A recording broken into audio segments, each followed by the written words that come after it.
Halo, saya Sutomorang Kevin Andrea, program studi ilmu komunikasi, Fakultas FH. Saya ingin membahas tentang public retorik atau retorika publik. Retorika mencakupi seluruh penggunaan bahasa, tetapi dalam kajian semiotik. Bahasa artinya sebagai kajian semiotik tidak disebutkan bahwa retorika merupakan bagian semiotik. Dalam semiotik bahasa hanya disebutkan 3 bidang saja yang menjadi bagian kajiannya: sintaktik, semantik, dan pragmatik. Sintaktik disebutkan merupakan kajian tentang hubungan formali antara unsur-unsur bahasa.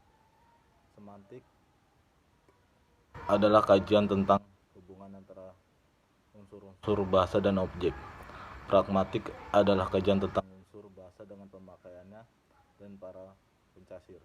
Istilah retorika awalnya diperkenalkan oleh Aristoteles. Setelah itu istilah retorika menyebar luas digunakan dalam berbagai bidang, seperti bidang politik, kesenian, pendidikan, dan lain-lain. Aristoteles menegaskan bahwa retorika tidak ada dimasukkan ilmu yang lain atau dianggap sebagai bagian dari ilmu lain.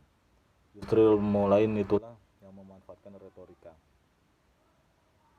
terutama ketika ilmu lain itu mendeskripsikan hasil-hasil temuannya. Demikian penjelasan Aristoteles.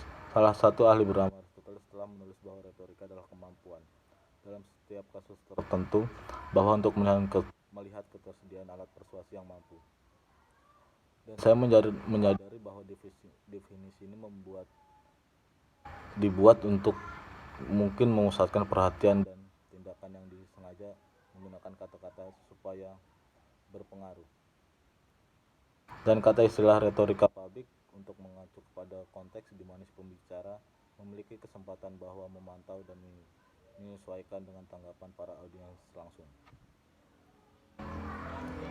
Bahasa berhubungan dengan penyajian pesan dalam komunikasi. Uji visi retorika adalah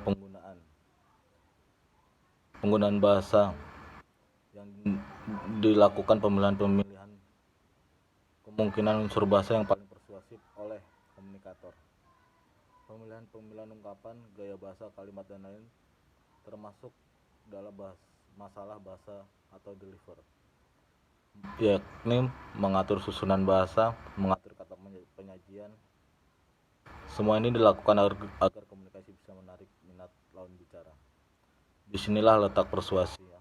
Meskipun ada kebebasan dalam memilih unsur-unsur bahasa, mengatur susunan bahasa, mengatur cara penyajian, dan memilih gaya pengungkapan, bukan berarti komunikator tidak bertanggung jawab atas sisi yang disampaikan. Komunikator tetap harus bertanggung jawab atas sisi yang disampaikan. Karena itulah diperlakukan unsur pendukung retorika yang kedua, etika dan morality. Dan mengetahui cara berbicara di depan umum adalah bagian dari tanggung jawab demokratis yang dipercaya bagi warga Yunani kuno. Ketika Roma menguasai dunia, bahwa menurut mereka retoris kemampuan adalah keterampilan bertahan hidup dalam politik forum yang kasar dan rutuh. Dan orang Yunani dan Romawi telah membedakan 5 bagian atau 5 divisi. 1. Penemuan argumen yang memungkinkan. 2. Pengaturan perorganisasian material untuk mendapat pengaruh terbaik. 3. Gaya pemilihan bahasa yang sangat menarik dan sesuai. 4. Penyampaian, koordinasi suara dan gerak tubuh.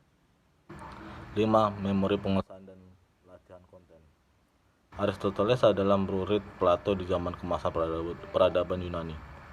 4 tahun berabad-abad sebelum kelahiran Kristus, ajaran retorika Aristoteles tetap dipertahankan sampai masa kerajaan Yunani dan Romawi runtuh.